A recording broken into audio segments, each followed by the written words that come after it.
desde quando eu começo esse projeto, desde quando esse projeto nasce numa concepção de produto, até quando eu entrego isso ao meu cliente, eu estou trabalhando de maneira conectada. E agora nós teremos um momento onde vocês vão poder interagir com todo mundo que falou aqui em cima. Aí vai aparecer para vocês o número de WhatsApp. Quem quiser pode pegar o celular e mandar, o pessoal vai estar filtrando essas mensagens.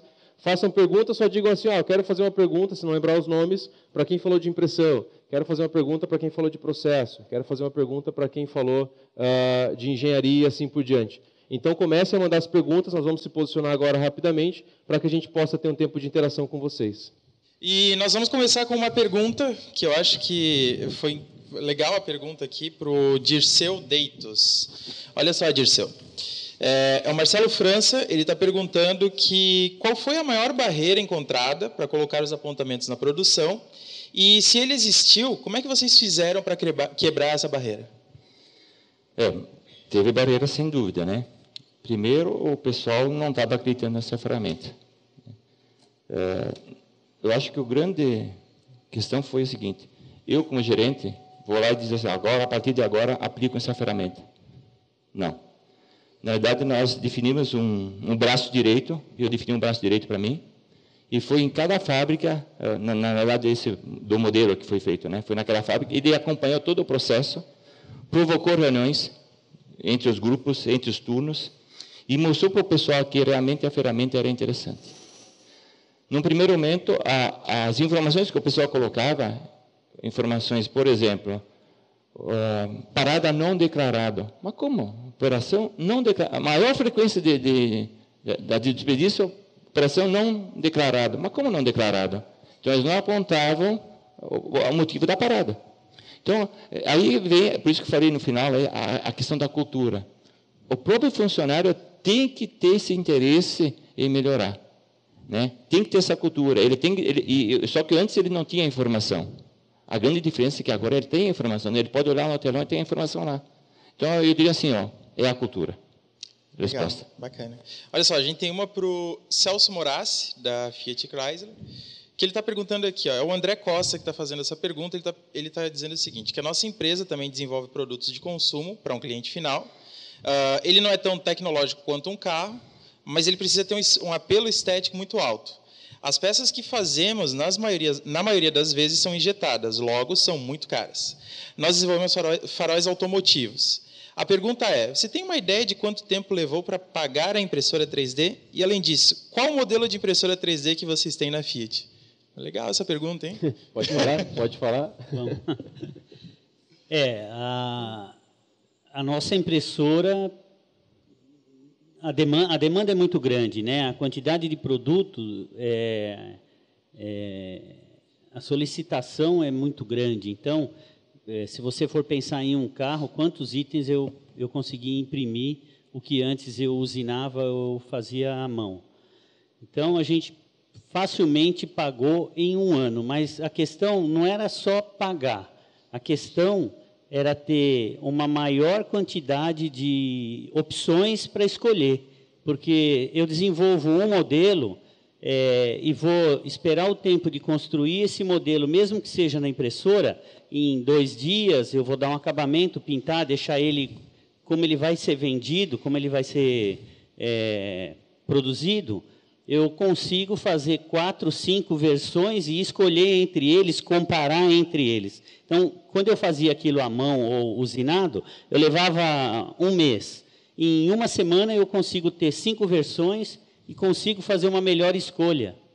Então, isso aí não tem preço, né? É difícil mensurar quanto isso custou, mas vai aparecer na qualidade do produto, porque eu consegui escolher melhor, eu tinha outras opções, eu via onde uma estava melhor que a outra, onde uma agradava melhor a outra. A impressora é a Fortus 400 que nós temos. 400. Tem mais uma pergunta aqui, deixa eu ver, para o Ricardo Fernandes, da Erzinger. Essa pergunta vem do Roberto Costa. Nossa empresa está avaliando uma migração para o SolidWorks, e quais os cuidados que vocês tiveram ao fazer a escolha antes de migrar de uma ferramenta que vocês já tinham para uma ferramenta diferente?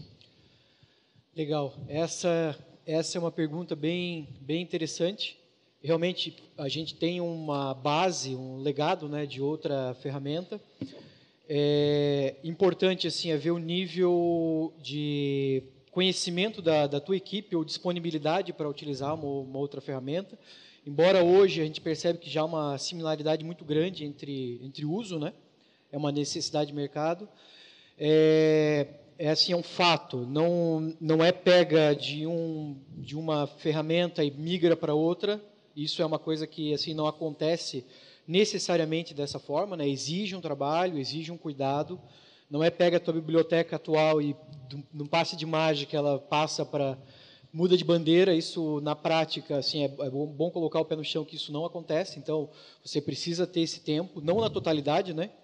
Muitas coisas tu aproveita, mas basicamente estruturas de produtos você tem que cuidar e avaliar principalmente o que mais te atrapalha, ou aquele produto que tu mais necessita no teu dia a dia. Assim, se você foca nesses itens, é bem importante. Uma sugestão assim é tentar, se possível, criar os teus produtos de uma forma nova. Né? Aproveitar que você está mudando a ferramenta e vamos criar novamente, repensar aquelas melhorias que às vezes tu vai segurando ao longo do tempo, por volume ou por indisponibilidade de equipe. Essa é a hora de fazer. Então fica uma sugestão, é o que a gente tem praticado, né? No primeiro momento a gente não fez assim, no segundo a gente acabou optando, então são esses detalhes fundamentais. Aí. Ótimo. Tem uma para o Fabrício Souza, da Porsche. Fabrício, essa é do Gustavo Dobrava. Como consultor e com experiência em vários setores de empresas diferentes, qual o conselho principal que você dá para empresas que procuram ser conectadas, mas que já possuem um fluxo de trabalho definido? Na prática, acredito que as empresas que a Porsche Consult atuou também tinham. Qual é o passo inicial para sermos uma empresa com sucesso, como você apresentou? Bom, primeiro de tudo, você tem que entender para que você está fazendo as coisas. Né? A gente sempre começa em definir o objetivo, né, para que eu estou fazendo aquilo ali. Eu estou fazendo aquilo ali porque eu quero ganhar em qualidade, eu estou fazendo aquilo ali porque eu quero ganhar em opção, né, de escolha, eu estou fazendo aquilo ali porque eu quero ganhar em agilidade, eu estou fazendo aquilo ali porque eu tenho que entender uma necessidade do meu cliente que eu não estou atendendo em algum momento, e isso vai me direcionar os esforços. Tá? Então, a primeira coisa sempre é definir o para que você vai fazer, depois você define o como você vai fazer. E aí, disciplina, né? Fazer acontecer. Gestão, a gente sempre fala a gente nunca fala de gestão de cronograma, a gente sempre fala de gestão de entregáveis, né? Você começa a gerir os entregáveis e garante que aquilo ali vai acontecer no tempo, né? E basicamente, se você fizer isso, você não vai errar, tá? Você pode até dar umas tropeçadas no caminho, mas você vai chegar no objetivo final. Beleza. Tem uma para o Marcelo Handler, da SolidWorks. Essa é do José Figueiredo. O SolidWorks ele já está rodando online. E como é que a gente faz para instalar isso na empresa? Eu acho que ele quis perguntar se o SolidWorks já está rodando online e como que eles fazem para instalar isso na empresa ou para rodar, de fato, isso na empresa. Basicamente, a gente estava falando a respeito de ferramentas futuras, ou seja, o que está vindo para o futuro aí para a gente. Nós, sim, temos como rodar o SolidWorks online, sem nenhuma instalação. Temos isso disponível já. Basicamente, mais um ensejo, é uma coisa que eu até acabei não comentando na minha apresentação, mais um motivo pelo qual vocês têm que sair daqui e se conectar no My SolidWorks, porque através do My SolidWorks vocês têm acesso online a ele.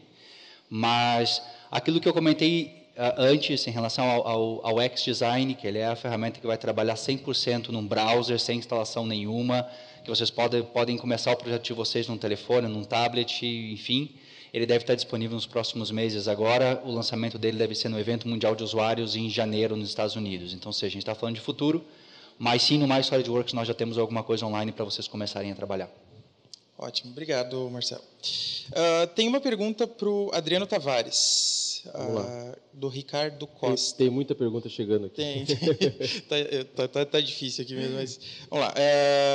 Como funciona essa integração entre softwares diferentes para cada tipo de usinagem diferente? Bacana. Isso chama muita atenção, como eu frisei, que hoje uma indústria, para ser competitiva, ela tem que ter a melhor solução para cada segmento. Se uma solução não atende totalmente um segmento.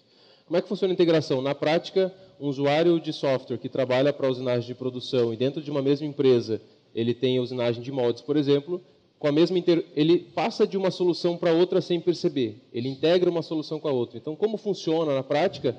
Ele consegue pegar uma informação que ele criou no software de produção e transferir isso nativamente para um software de usinagem de moldes, por exemplo. É ganho de tempo, redução de tempo, principalmente padronização. E, até o Luiz, quero agradecer o pessoal que está vendo a gente online para dar uma atenção. Nós temos perguntas aqui, DDD 19, 75, 47, 32, 92. Bacana que o pessoal do Brasil todo está acompanhando a gente. Obrigado, pessoal.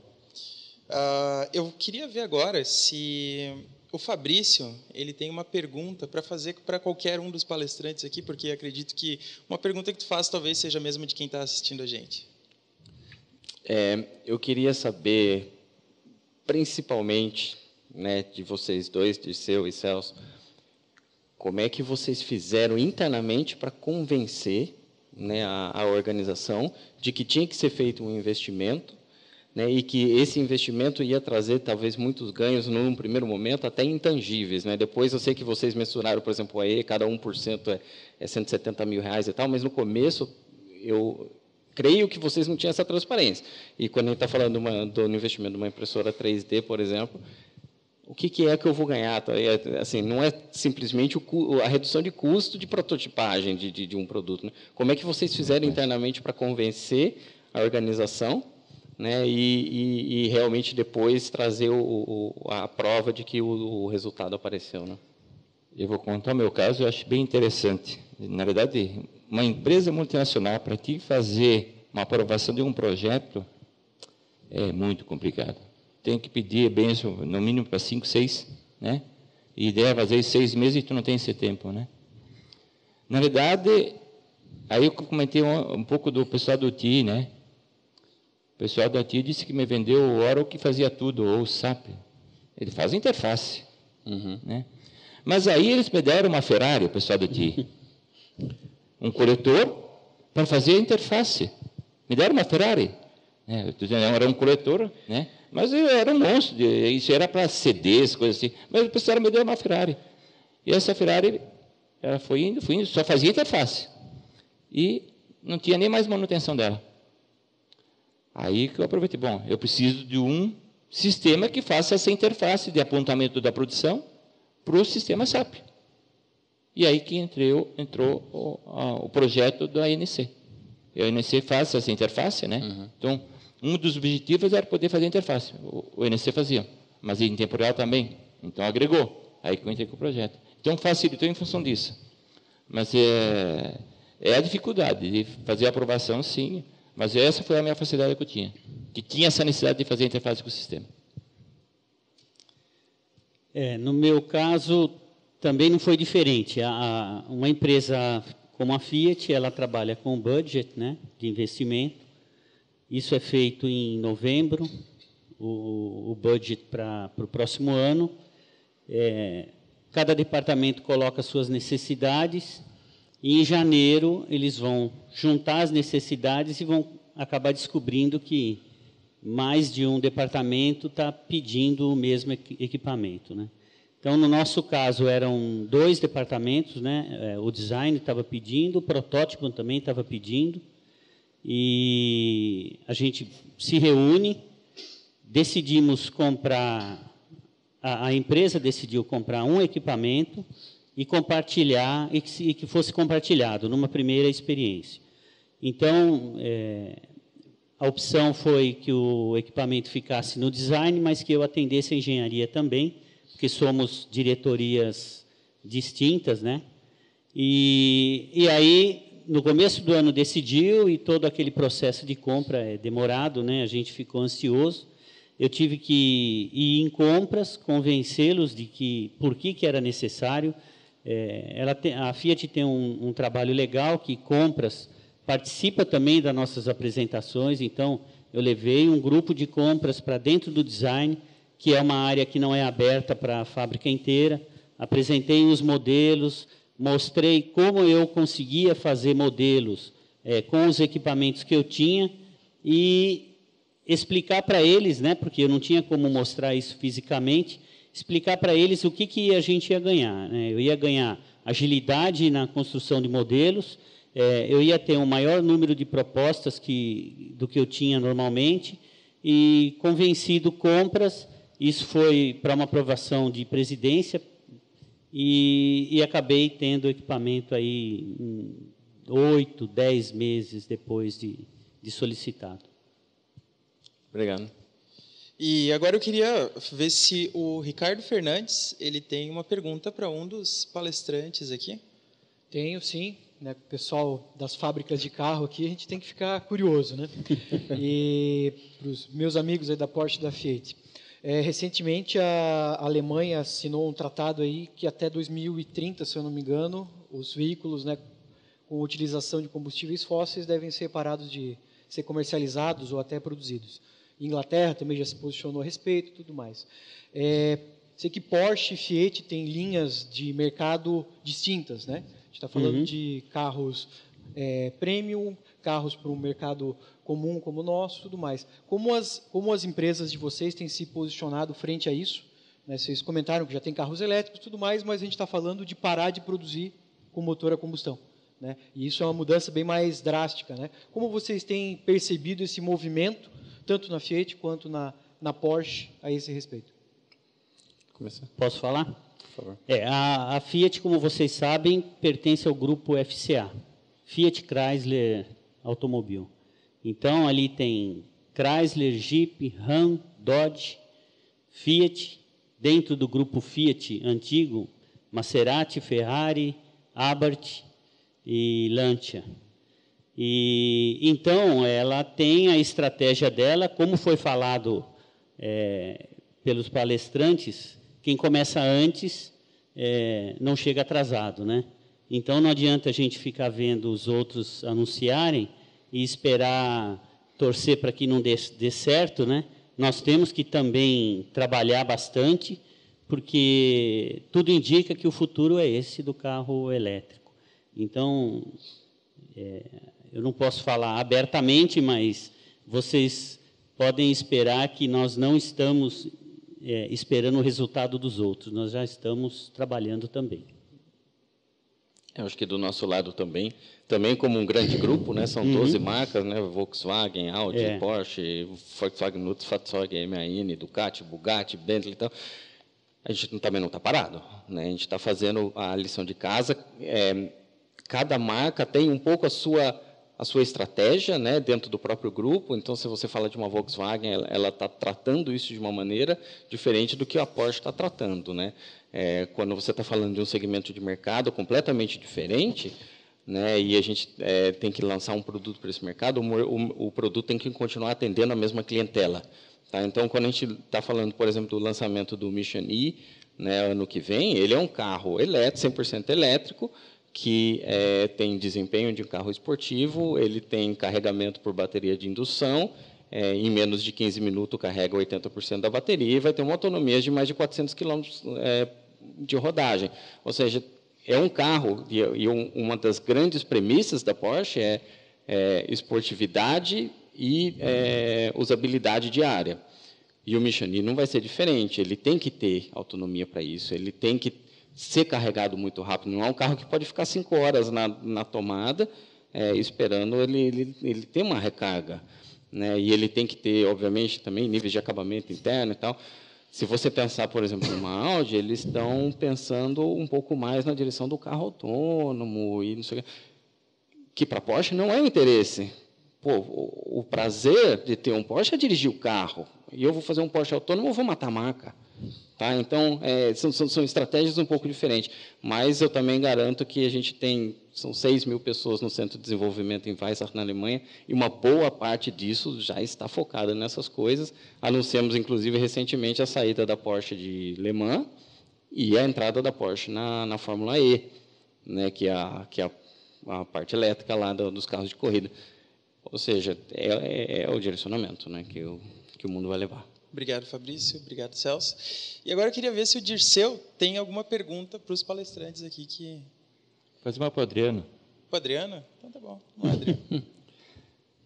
Na verdade, a experiência como esse projeto nosso está muito bom, né, onde está dando resultado, e cada vez eu estou implementando dentro da ferramenta MES mais ferramentas, né, mais informações, e se nota que eu vejo que o mercado em si, ele era muito pobre, né, eu sei porque eu pesquisei bastante essa informação, e tem muitas empresas ainda que estão ainda no início do projeto, né, e tem muita essa necessidade.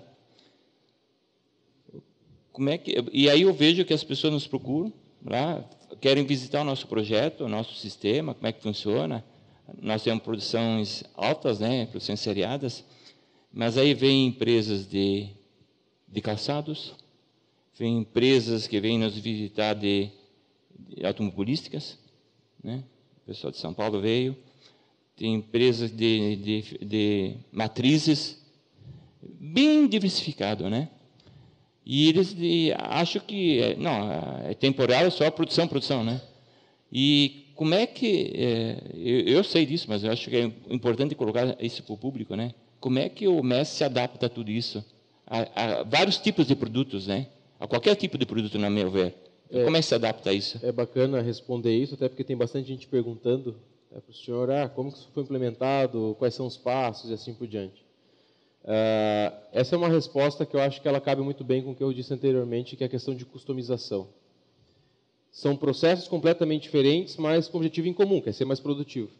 O MES se adapta no ponto de vista onde ele passou a ser adaptável ao modelo de negócio do cliente. Então, não é mais uma ferramenta... O MES que ele usa na Irving não é da mesma forma que o Luiz vai querer usar na empresa dele.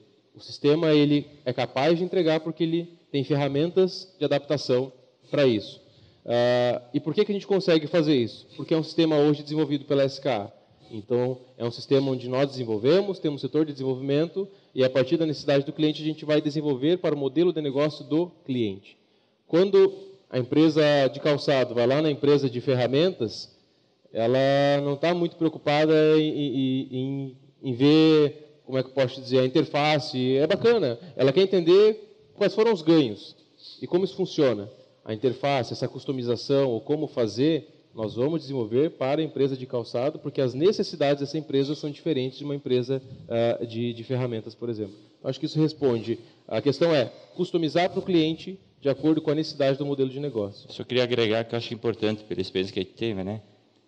A ferramenta essa do MES, a flexibilidade que ela dá, essa é a grande vantagem, na minha opinião.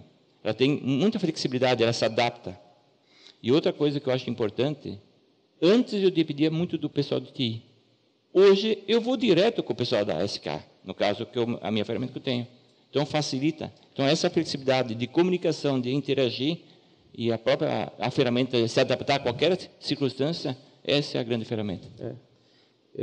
E aí só para dar uma resposta ao pessoal que está mandando online, gente, nós temos mais de 100 perguntas aqui. Para quem está assistindo a gente online, nós vamos direcionar para vocês depois, vamos dar uma resposta, vamos dizer, bacana, segue nessa linha, ou de repente até direcionar essa pergunta para os palestrantes, para que a gente possa responder todo mundo, que hoje, pela quantidade, vai ser impossível a gente conseguir responder todo mundo, porque realmente o volume de perguntas é muito grande. E para encerrar aqui, então, a nossa última pergunta, né? Queria ver se o Celso Morassi tem uma pergunta para algum dos palestrantes aqui. Na verdade, não é uma pergunta, só uma sugestão. Eu espero que a Porsche elétrica não perca o ronco. Sabe que isso é uma coisa que está sendo estudada, porque antes do elétrico veio os modelos turbo, né?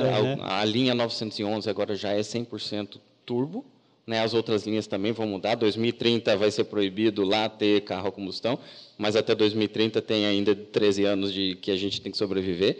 E nesses modelos, né, aconteceu na Fórmula 1, você coloca o turbo, morre o ronco do motor do carro. Já tem um sistema artificial que joga para o motorista a simulação, né, artificial de ronco do motor do carro. Mas assim, são coisas que têm que ser pensadas porque são características, né, tradição e inovação. Isso. Né, é tradição da marca, né, realmente tem que ser pensado isso aí. Tá ok, obrigado. Obrigado. Bom, obrigado a todos os palestrantes aqui. E, para encerrar o evento, eu gostaria de passar a palavra para o nosso CEO. E muito obrigado a todos que estão nos assistindo, que estão presentes. E com vocês, o Zig. Bom, pessoal, acho que o assunto em pauta hoje, Indústria 4.0, nós vimos ilustrado aqui pelos DDDs que estão fazendo perguntas. Nós estamos vendo pelas pessoas aqui representadas, é Minas Gerais, é interior do Rio Grande do Sul, é Curitiba, é São Paulo, é Joinville, enfim, experiências nacionais e internacionais mostram a relevância do assunto tratado aqui hoje. Eu faço questão de agradecer a cada um de vocês.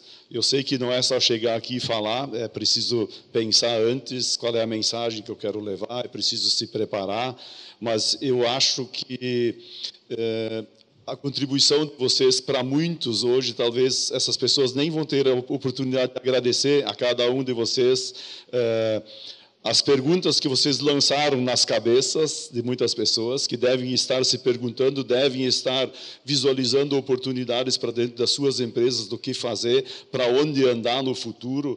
E, sob esse aspecto, todos nós, quando a gente lê jornais, esses dias eu li que o Brasil subiu, agora não me lembro se é 1 ou 2 pontos num ranking internacional de produtividade, onde a nossa situação ela é triste.